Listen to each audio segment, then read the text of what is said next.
Hello friends, money plan के इस video में आपका स्वागत है। दोस्तों, आप में से काफी सारे लोग म्यूचुअल फंड में इन्वेस्टमेंट करते होंगे और काफी सारे लोग डायरेक्ट इक्विटीज में भी इन्वेस्टमेंट करते होंगे। आप में से काफी सारे लोग ऐसे होंगे जिन्होंने पिछले 2-3 साल के बाद में या रिसेंटली इन्वेस्टमेंट इक्विटी में शुरू किया है, या ऐसे काफी सारे लोग होंगे जो कि अभी भी इक्विटीज या म्यूचुअल फंड में इन्वेस्टमेंट शुरू करना चाहते हैं। तो आपने काफी हद तक टीवी पे, प्रिंट मीडिया पे, ऑनलाइन वेबसाइट्स, दोस्तों के द्वारा काफी कुछ म्यूचुअल फंड्स के बारे में जरूर सुना रहेगा। तो आज का ये वीडियो एक पर्टिकुलर बात करता है म्यूचुअल फंड के बारे में। जनरली क्या होता है कि हमने देखा है म्यूचुअल फंड सही है और उसके बेनिफिट्स क्या है, या जो भी एडवांटेज है कुछ आपको पता होंगे, कुछ शायद आपको पता नहीं होंगे। लेकिन मैक्सिमम केसेस में लोगों को ऐसा लगता है कि म्यूचुअल फंड में अगर हमको करना है इन्वेस्टमेंट, तो सब कुछ हम जैसा चाहेंगे वैसा ही होगा और हमें जैसा एक्सपेक्टेड है वैसा रिजल्ट हमेशा मिलता रहेगा। तो दोस्तों, ऐसा नहीं हो सकता है। अभी आप सोच रहे होंगे कि सर आप ये ऐसा क्यों कह रहे हैं, तो इसके पीछे कुछ कारण है और ये कारण आपको समझेंगे इस वीडियो को देखने के बाद। तो चलिए शुरुआत करते हैं आज का ये वीडियो। ये बेसिकली कंपेयर करता है म्यूचुअल फंड के फायदे और नुकसान को। तो चलिए दोस्तों, शुरुआत करते हैं आज का वीडियो। दोस्तों, वैसे म्यूचुअल फंड में इन्वेस्टमेंट्स के फायदे बहुत सारे हैं, लेकिन इस वीडियो में मैं कुछ बेसिक पॉइंट्स आपके साथ में शेयर कर रहा हूँ। जो भी पॉइंट्स मैं शेयर कर रहा हूँ, ऐसा नहीं है कि वो पूरे के पूरे उतने ही पॉइंट्स मैं आपके साथ में शेयर कर रहा हूँ। उस जो भी जनरल काफी सारे उसके की पॉइंट्स है म्यूचुअल फंड्स के, उसमें से कुछ पॉइंट्स मैं फायदे और नुकसान की कैटेगरी में कवर कर रहा हूँ। तो सबसे पहला इंपॉर्टेंट और मोस्ट क्या कहते हैं महत्वपूर्ण फायदा म्यूचुअल फंड में इन्वेस्टमेंट का क्या है, अगर मैं आपके आपको ये बात पूछो तो शायद अभी ये डिपेंड करता है कि आप में से कुछ लोग का जवाब ये हो सकता है, रिटर्न हो सकता है। कुछ लोगों का जवाब शायद डाइवर्सिफिकेशन हो सकता है। कुछ लोगों का जवाब और कुछ हो सकता है। लेकिन मेरे हिसाब से जो मोस्ट इम्पोर्टेंट फायदा म्यूचुअल फंड में, जो 5 फायदे हम लोग डिस्कस करें, उसमें से सबसे मेन पहला फायदा अगर हम लोग बात करेंगे तो वो फायदा ये है कि म्यूचुअल फंड में आप इन्वेस्टमेंट बहुत कम अमाउंट से कर सकते हैं। ये जरूरी नहीं है कि आपके पास में बहुत बड़ी रकम होनी चाहिए। बस एकदम से कम अगर हम लोग बात करेंगे तो म्यूचुअल फंड में आप 100 रुपए से शुरुआत कर सकते हैं। अभी आप बोलिए, अगर हम लोग 1 लीटर पेट्रोल भी लेने जाते हैं तो आज उसका प्राइस 100 रुपए से ज्यादा है। तो आपको म्यूचुअल फंड में इन्वेस्टमेंट करने के लिए सिर्फ 100 रुपए भी अगर आपके पास में है तो आप म्यूचुअल फंड में इन्वेस्टमेंट स्टार्ट कर सकते हैं। तो ये बहुत इंपॉर्टेंट और महत्वपूर्ण पॉइंट है म्यूचुअल फंड के जो फायदे हम लोग देख रहे हैं उस केस में। ये बहुत जरूरी, क्योंकि अगर हम लोग कंपेयर करेंगे बाकी किसी भी तरह की इन्वेस्टमेंट, जैसे आपने गोल्ड में इन्वेस्टमेंट किया होगा, तो अगर हम लोग मान के चलिए अगर आप गोल्ड में कोई जैसे ज्वेलर्स स्कीम चलाते हैं, हर महीने को कोई स्कीम चलाते हैं, तो आई थिंक मैक्सिमम ज्वेलर्स के पास में शायद हर महीने 500 रुपए वाला स्कीम हो सकता है। एक आध दो एग्जाम्पल हो सकते हैं जिसमें शायद इससे कम भी वो लेते रहेंगे, लेकिन मैक्सिमम जो मैंने देखा है वो मिनिमम हर महीने आपको 500 रुपया मंथली उनको देना पड़ता है, जो वो स्कीम चलाते हैं ज्वेलरी के लिए। अगर हम लोग रियल एस्टेट की बात करें तो रियल एस्टेट में तो हम लोग 100 रुपया, 500 रुपया, 1000 रुपया या इतने कम वैल्यू की बात कर ही नहीं सकते। आप किसी भी इंडिया में आप किसी भी कोने में अगर आपको इन्वेस्टमेंट करना है किसी भी कोने में, तो कम से कम कुछ 1000 रुपए तो भी आपको लगेंगे ही लगेंगे अगर आपको कोई प्रॉपर्टी लेनी है। यही अगर हम लोग कंपेयर करेंगे म्यूचुअल फंड के साथ में, तो म्यूचुअल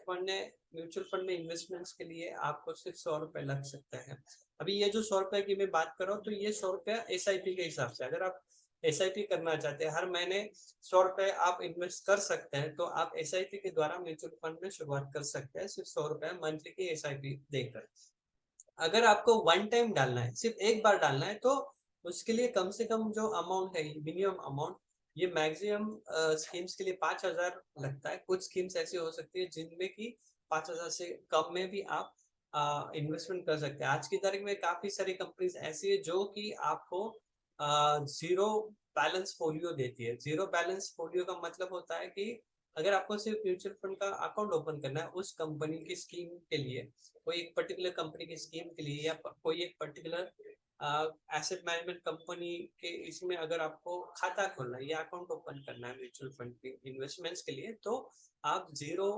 अमाउंट इन्वेस्ट करके बेसिक डॉक्यूमेंट्स देके आपका अकाउंट खोल सकते हैं, एंड बाद में फिर एक्चुअली इन्वेस्टमेंट जब भी आप चाहें आप उसको शुरुआत कर सकते हैं। तो कम से कम रकम या कम से कम lowest possible investment amount mutual fund का एक सबसे इम्पोर्टेंट फीचर है। दोस्तों, आप में से काफी लोगों ने कोशिश की होगी स्टॉक्स के बारे में जानने की, स्टॉक मार्केट के रिलेटेड अलग अलग कोर्सेज आपने किए होंगे, या आपने ज्यादा से ज्यादा उसमें एक्सपर्ट होने के लिए कोशिश किया रहेगा। लेकिन अगर हम लोग जनरल बात करेंगे, आम आदमी की बात करेंगे, या जनरल ऐसे कोई इंसान की जो कि उसका खुद का कोई सर्विस है, जॉब है, या कोई बिजनेस है जिसपे कि उसका पूरा दिन चला जाता है और उसके पास कोई स्पेशल टाइम नहीं है कि वो खुद पढ़ाई करे और सब कुछ सीखे, स्टॉक्स के बारे में रिसर्च करे, तो ऐसे केस में सबसे आसान और सबसे बेस्ट और सबसे इजी बेनिफिट जो म्यूचुअल फंड आपको दे रहा है वो ये दे रहा है कि आपको एक एक्सपर्ट फंड मैनेजर मिल जाता है। और ये जो फंड मैनेजर है, इसका पूरा दिन का काम यही है कि आपने जो भी फंड्स दिया है, या आप जैसे लाखों इन्वेस्टर्स ने जो भी फंड्स उसको दिया है, उसको सही तरीके से मैनेज करे। अभी उसको मैनेज करने के लिए जो भी पढ़ाई करने की जरूरत है, रिसर्च करने की जरूरत है, उस कंपनी के बारे में जानकारी लेने की जरूरत है, किसी कंपनी के बारे में, तो ये सब काम आपके लिए फंड मैनेजर कर रहा है। आपको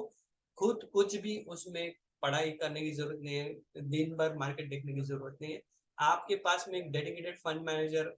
आ जाता है जो कि आपके लिए दिन रात काम कर सकता है। तो ये सबसे इम्पोर्टेंट चीज है, आपको एक प्रोफेशनल फंड मैनेजर मिल रहा है। और अगर हम लोग मान के चलिए कि आपने सिर्फ 100 रुपए का SIP किया है शुरुआत में, और साल का 1200 रुपए दे रहे हैं, तो आप सोचिए 1200 रुपए दे के आपको एक बड़ी से बड़ी देश की, इंडिया की जितनी भी टॉप कंपनीज है, उस कंपनी में काम करने वाले फंड मैनेजर आपको मिल रहे हैं। या काफी सारे कंपनीज में फंड मैनेजर एक नहीं होता है, उसमें पूरा उनका रिसर्च टीम होता है। और ये जो टीम है ये कोई ऐसे वैसे लोग नहीं होते हैं, ये प्रॉपरली क्वालिफाइड प्रोफेशनल्स होते हैं, MBA फाइनेंस में MBA किए हुए, या चार्टर्ड फाइनेंशियल एनालिस्ट होते हैं, या चार्टर्ड फाइनेंशियल प्लानर्स होते हैं। तो इस तरह के क्वालिफाइड फंड मैनेजर आपको मिल सकते हैं सिर्फ 100 रुपए SIP की शुरुआत करके। तो आपको एक एक्सपर्ट का गाइडेंस मिल रहा है, एक्सपर्ट का मैनेजमेंट मिल रहा है, और वो इतने कम पैसे देने के बाद भी मिल रहा है, जो कि सबसे इम्पोर्टेंट फायदों में मैं इसको कंसिडर करता हूँ। तीसरा और एक इम्पोर्टेंट फायदा हम लोग कह सकते हैं म्यूचुअल फंड के इसमें इन्वेस्टमेंट करने के लिए, वो ये होता है कि अगर मैं अगर आप में से काफी लोग सोच रहे होंगे स्टॉक्स में इन्वेस्टमेंट करना है, या काफी सारे लोग स्टॉक्स में इन्वेस्टमेंट करते होंगे, ट्रांजैक्शन करते होंगे, ट्रेडिंग करते होंगे, तो आपको शायद ये बात समझ में आएगी कि जब हम लोग खुद कोई भी चीज कर रहे हैं तो उसके पीछे हमको कितना एफर्ट्स देना पड़ता है, कितना टाइम देना पड़ता है, कितना एनर्जी हमारा वेस्ट होता है या यूज होता है। तो ये सब चीजें हमको करना पड़ता है, और ये सब करने के बाद में हम लोग कोई इन्वेस्टमेंट कर पाते हैं। लेकिन अगर हम लोग म्यूचुअल फंड के हिसाब से बात करें, जब भी हम लोग म्यूचुअल फंड थ्रू काम कर रहे हैं, तो उसमें जैसा मैंने आपको बताया कि जब हम लोग म्यूचुअल फंड थ्रू इन्वेस्ट कर रहे हैं, तो उस केस में हमें खुद पढ़ाई करने की जरूरत नहीं है, हमें किसी भी तरह का एफर्ट्स लेने की जरूरत नहीं पड़ेगी कि हम जो स्टॉक लेना चाहते हैं उसके बारे में पूरा जानकारी ले, उसके रिजल्ट्स कैसे है, उसके बारे में और कोई न्यूज़ है क्या, प्रोमोटर्स होल्डिंग क्या है, या उस कंपनी का जो सेक्टर है उसमें क्या अभी लेटेस्ट अपडेट्स है वगैरह वगैरह। तो ये सब चीजें मुझे खुद देखने की जरूरत नहीं पड़ेगी, क्योंकि मैंने म्यूचुअल फंड थ्रू इन्वेस्टमेंट किया है। तो ये किसका काम रहेगा, तो ये जो उस स्कीम का फंड मैनेजर वो ये काम मेरे लिए करेगा।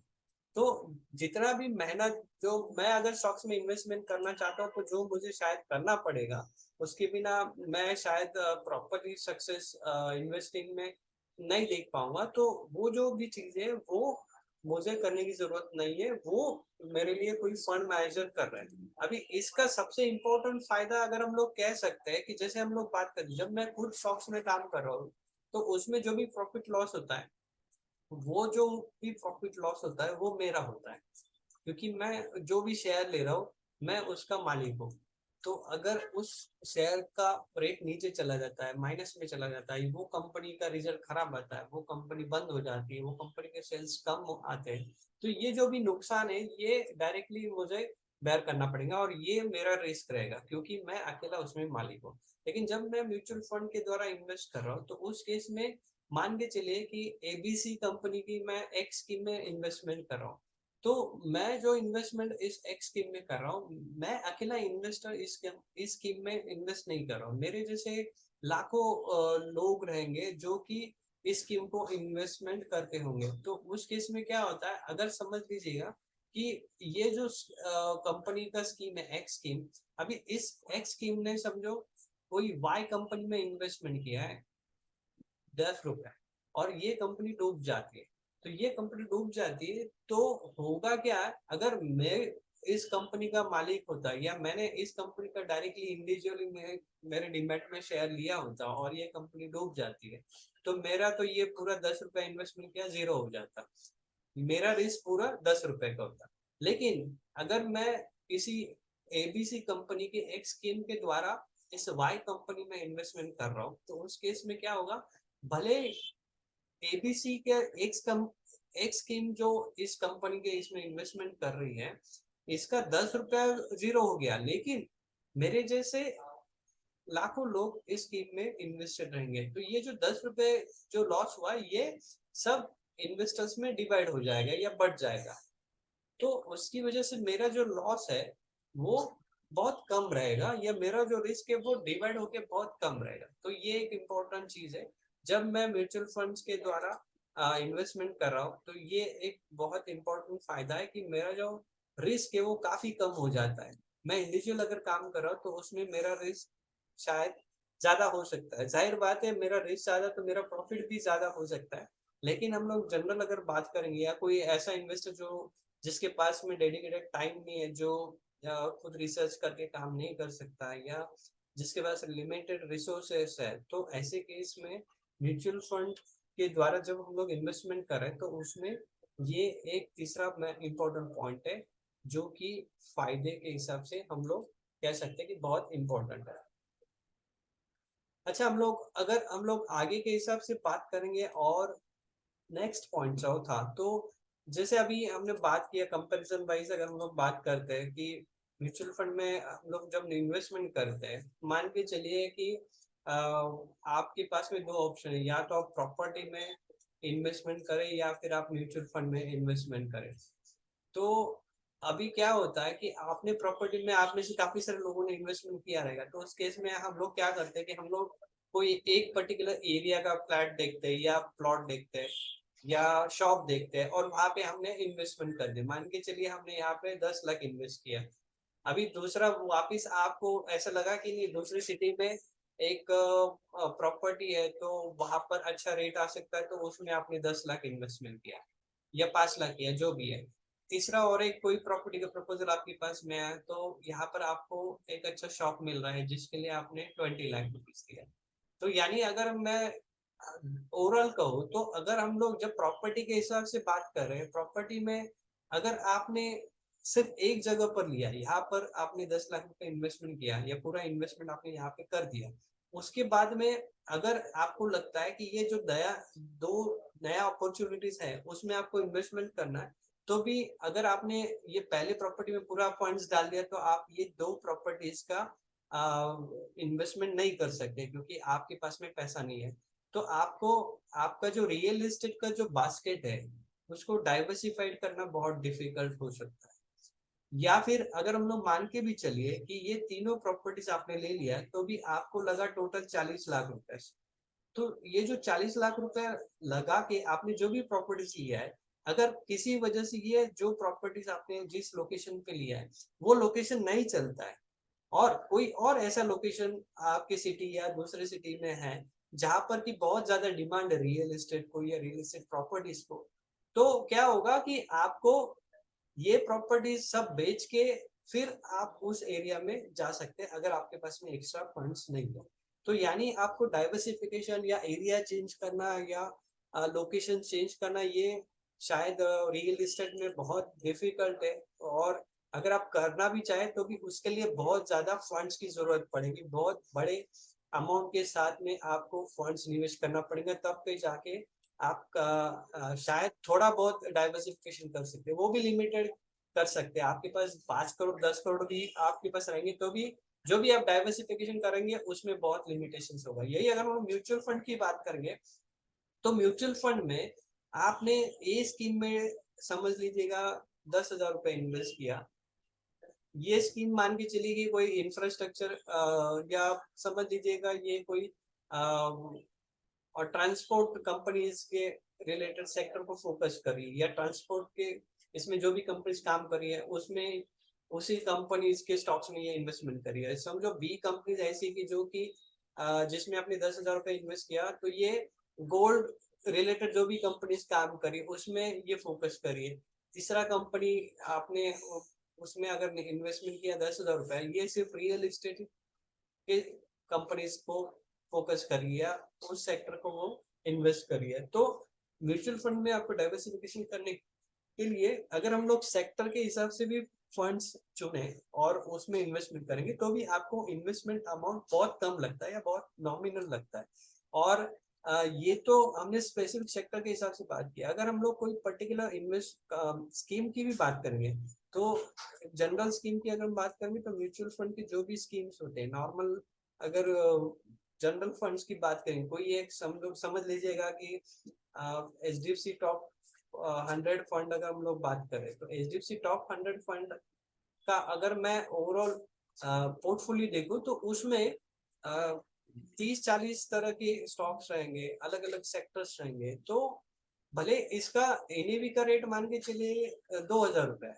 तो जब मैं 2,000 रुपए दे रहा हूँ इस स्कीम में, तो मेरा जो इन्वेस्टमेंट जा रहा है ये हर तरह की कंपनीज हर तरह के सेक्टर में इनडायरेक्टली जा रहा है। तो 2,000 में मेरा इतना आसानी से डाइवर्सिफिकेशन हो रहा है जो कि शायद प्रॉपर्टी में नहीं हो सकता। तो ये एक इम्पोर्टेंट पॉइंट है, पॉइंट नंबर 4, जो कि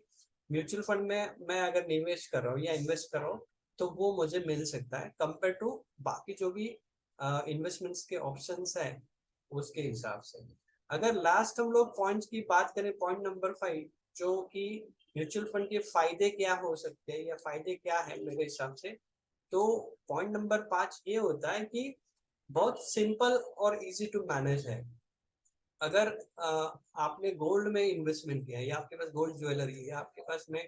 प्रॉपर्टीज है, तो आपको क्या करना पड़ेगा, गोल्ड आपको एक तो संभालना पड़ेगा, आप लॉकर में रखेंगे या आप घर पे रखेंगे तो सेफ कबर्ड में रखेंगे, उसका सेफ्टी आपको देखना पड़ेगा। अगर आपने प्रॉपर्टीज लिया है तो प्रॉपर्टीज का भी आपको हर साल मेंटेनेंस करना पड़ेगा, उसका जो भी ओवरऑल इंफ्रास्ट्रक्चर है उसमें कुछ इशू आता है तो वो आपको वो खर्चा उसको मेंटेन रखने के लिए करना पड़ेगा, या फिर आपको जो भी प्रॉपर्टी टैक्सेस है वो आपको देने पड़ेंगे। तो ये एक तरह से मेंटेनेंस कॉस्ट है जो कि फिजिकल एसेट्स आपने लिया है तो उसकी वजह से आपको ये देना पड़ेगा। और ये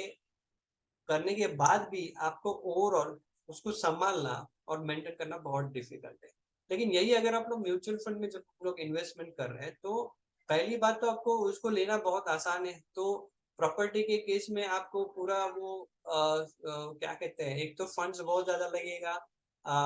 सेफ्टी देखनी पड़ेगी, सामने वाला जो सेलर है वो सही है कि नहीं, पेपर्स वगैरह लीगल जो भी पेपर्स है वो करेक्ट है या नहीं है। तो ये सब देखने के बाद में फिर आप डिसीजन ले सकते हो उस प्रॉपर्टी को लेने का या खरीदने का। लेकिन यही अगर म्यूचुअल फंड की बात करेंगे तो म्यूचुअल फंड में आपको कोई ऐसा डिस्कस करने की जरूरत नहीं पड़ेगी, कोई खुद आपको ये सब इंफॉर्मेशन लेने की जरूरत नहीं पड़ेगी, लीगल एडवाइजर की जरूरत नहीं पड़ेगी, और आप simply directly proper mutual fund distributor या आपके एडवाइजर या किसी भी तरह के एडवाइजर को आप ये ले सकते हो, या फिर आप ऑनलाइन भी ले सकते हो। तो वो बहुत सिंपल प्रोसेस है और ये पूरा ऑनलाइन हो सकता है। तो आप इसको वेरी इजीली आसानी से ले सकते हो। सिर्फ आप ले ही नहीं सकते, आप खरीद नहीं सकते, बल्कि आप उसको मेंटेन करने के लिए आपको वैसे कुछ करने की जरूरत नहीं पड़ेगी क्योंकि ये पूरा डिजिटल फॉर्म में रहेगा। तो आपको ना ही उसको लॉक की जरूरत पड़ेगी उसको रखने के लिए, ना ही उसको हर साल कुछ मेंटेनेंस करने की जरूरत पड़ेगी। तो ये इतना आसान है। तो ये 5 जो पॉइंट्स है मैंने आपको शेयर किया है। वैसे काफी सारे पॉइंट्स ऐसे हो सकते हैं जो कि आपके मन में होंगे या जो शायद आपने सुने होंगे, लेकिन मैंने यहाँ पर मेरे हिसाब से जो टॉप 5 जो फायदे हैं म्यूचुअल फंड में इन्वेस्टमेंट के, वो यहाँ पर डिस्कस किए। अभी मैंने फायदे इसके लिए डिस्कस किए हैं क्योंकि जनरली हमारी आदत होती है कि जब हम फायदे की बात पहले सुनना चाहते हैं, इसके लिए मैंने यहाँ पर पहले फायदे सिलेक्ट किए। आपने काफी वीडियोस में देखे रहेंगे फायदे, बेनिफिट्स म्यूचुअल फंड्स के, टीवी पर आपने सुने रहेंगे या पेपर में आपने पढ़े रहेंगे, लेकिन म्यूचुअल फंड में इन्वेस्टमेंट्स के कुछ नुकसान भी है, तो वो नुकसान शायद बहुत कम आपने देखे रहेंगे या सुने रहेंगे, तो वो भी मैं यहाँ पर कुछ मेरे हिसाब से जो मुझे लगते हैं वो मैं 5 पॉइंट आपके साथ में शेयर कर रहा हूँ। अ, जितने भी लोगों से मैं मिला हूँ तो उनके फीडबैक से या ओवरऑल उनके साथ बात करने के बाद मुझे जो एक्सपीरियंस लगा है वो बेसिस पे, या जो बात मुझे लगी है वो ये है कि म्यूचुअल फंड में इन्वेस्टमेंट का सबसे इम्पोर्टेंट नुकसान ये होता है कि इसमें कोई फिक्स रिटर्न नहीं है। तो ये इम्पोर्टेंट पॉइंट है एज ए नुकसान के हिसाब से, क्योंकि इसमें कोई फिक्स रिटर्न आपको नहीं दिया जाता है। अगर आपने ऐसा कोई सुना रहेगा या किसी ने आपको बता रहेगा कि म्यूचुअल फंड में रिटर्न्स मिलते हैं, पहली बात सॉरी इंटरेस्ट मिलता है, तो ये तो वैसे ये कोई बैंक अकाउंट नहीं है या कोई फिक्स डिपॉजिट्स नहीं है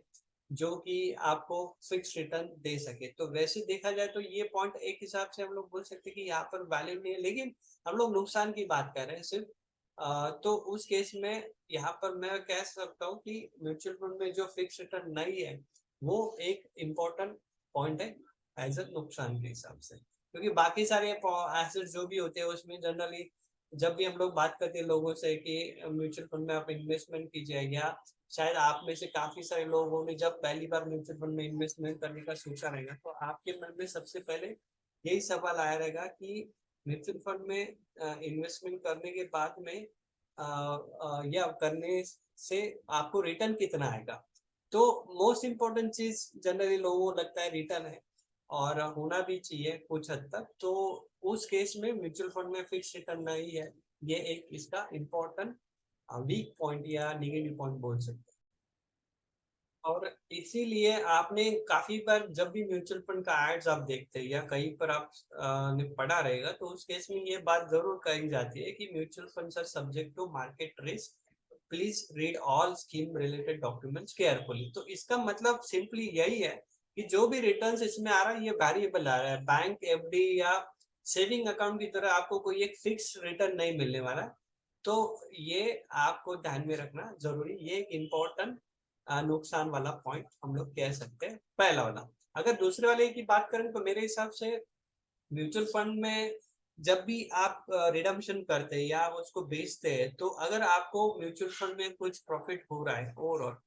तो वो जो अमाउंट है उसमें अगर आपका ड्यूरेशन क्या है, मतलब अगर हम लोग 1 साल के बाद उसको बेच रहे हैं और अगर आपको 1 लाख के ऊपर में प्रॉफिट हो रहा है, तो ये जो भी प्रॉफिट ऊपर का जो भी अमाउंट है एडिशनल अमाउंट, उस पे आपको 10% का लॉन्ग टर्म कैपिटल गेन देना पड़ता है। ये और एक इम्पोर्टेंट नुकसान कह सकते हैं म्यूचुअल फंड में इन्वेस्टमेंट का, जो कि आप को बेयर करना पड़ेगा। मान के चलिए अगर आपने 1.5 लाख का प्रॉफिट कमाया है तो उसमें से ये 1 लाख का जो लिमिट है वो क्रॉस करके 50,000 रुपया एक्चुअली आपका नेट प्रॉफिट है। तो 50,000 के 10% के हिसाब से 5,000 रुपया आपको ये लॉन्ग टर्म कैपिटल गेन देना पड़ सकता है अगर आपने म्यूचुअल फंड सेल किया है या रिडम्पशन किया है। तो ये एक इम्पोर्टेंट पॉइंट है। अगर हम लोग कंपेयर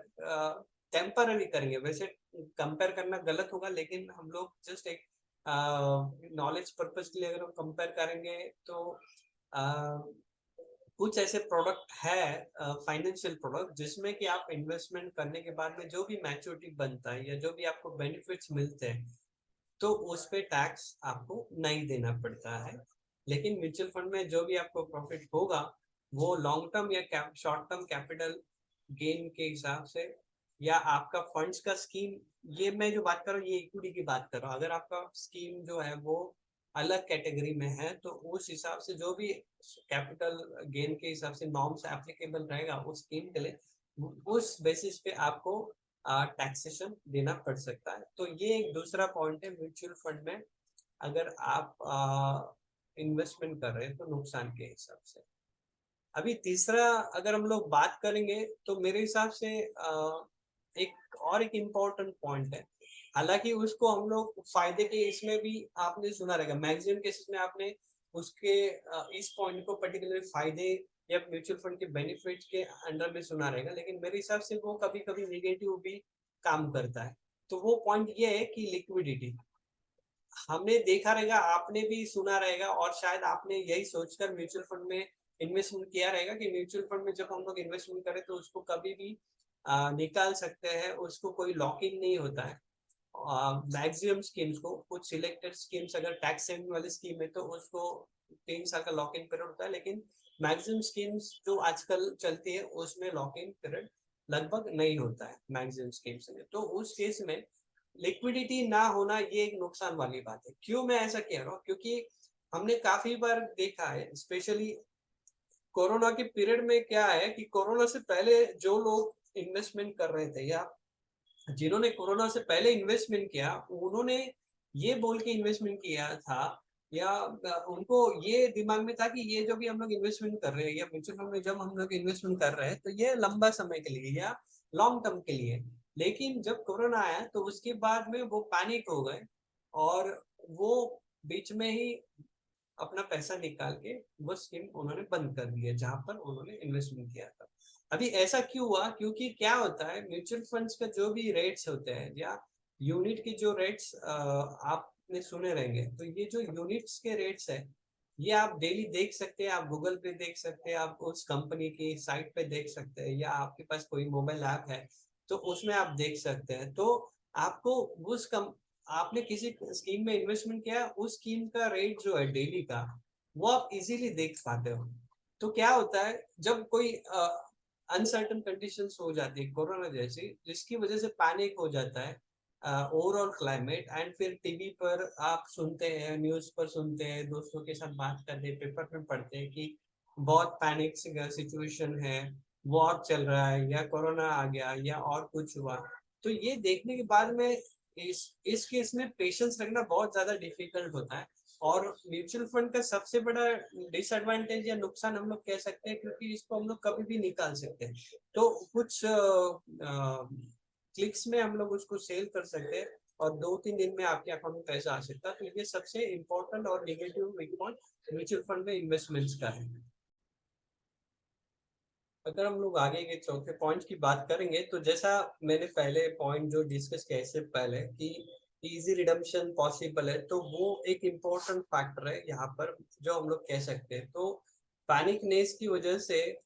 इसमें पेशेंस रख के इन्वेस्टमेंट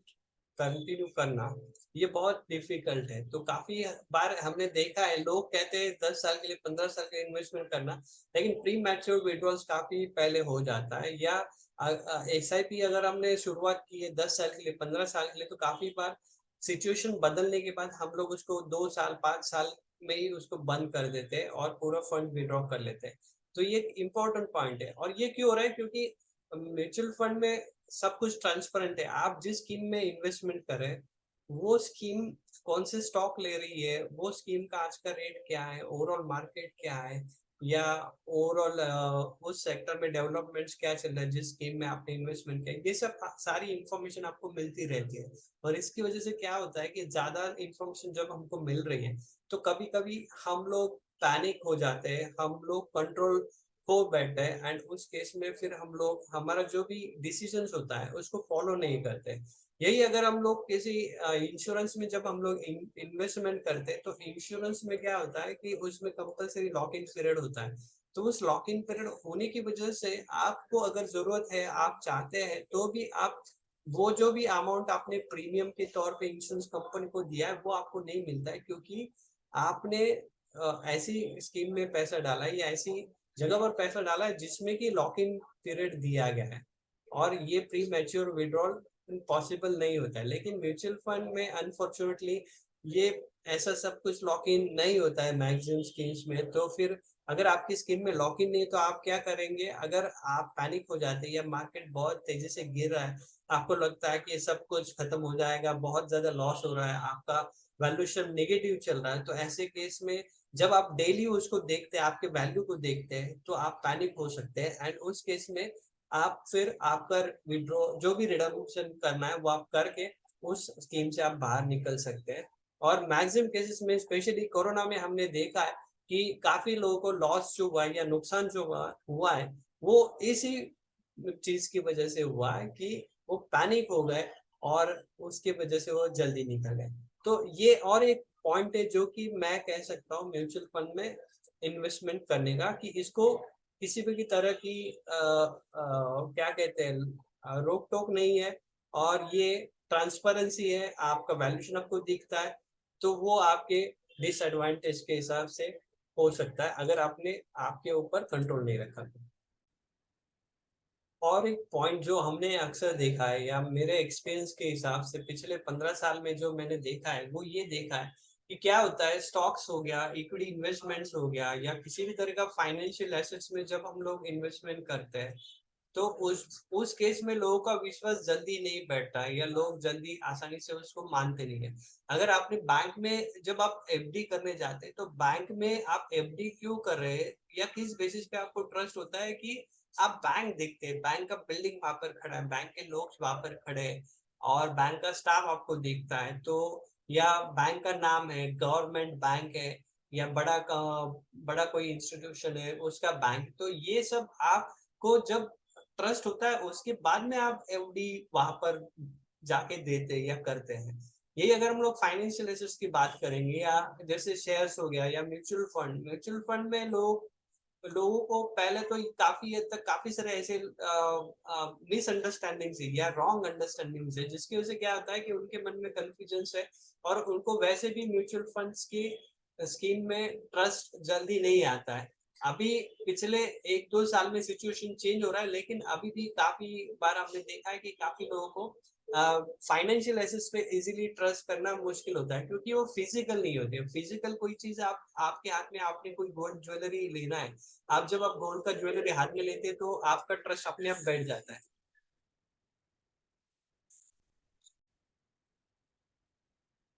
यही अगर आप जब म्यूचुअल फंड में आप इन्वेस्टमेंट करते हैं तो म्यूचुअल फंड में इन्वेस्टमेंट का आपको एक सिंपली एक स्टेटमेंट मिलता है या एसएमएस आता है या डिजिटल कॉपी आते हैं, तो इसकी वजह से शायद लोगों को काफी बार हमने देखा है कि जल्दी ट्रस्ट नहीं होता है फाइनेंशियल एसेट्स के तौर पे म्यूचुअल फंड पे। तो वो एक डिसएडवांटेज मेरे हिसाब से कह सकते हैं जो कि म्यूचुअल फंड के केस में एक नुकसान वाला पॉइंट है, कि इसका नॉन फिजिकल होना या ये स्टेटमेंट या फाइनेंशियल एसेट्स फॉर्म में, ये एक इसलिए नुकसान का पॉइंट मैं कह सकता हूँ। तो ये कुछ पॉइंट्स मैंने यहाँ पर दोस्तों शेयर किया है। जरूरी नहीं है कि मैंने जो यहाँ पर पॉइंट शेयर किया है ये आपको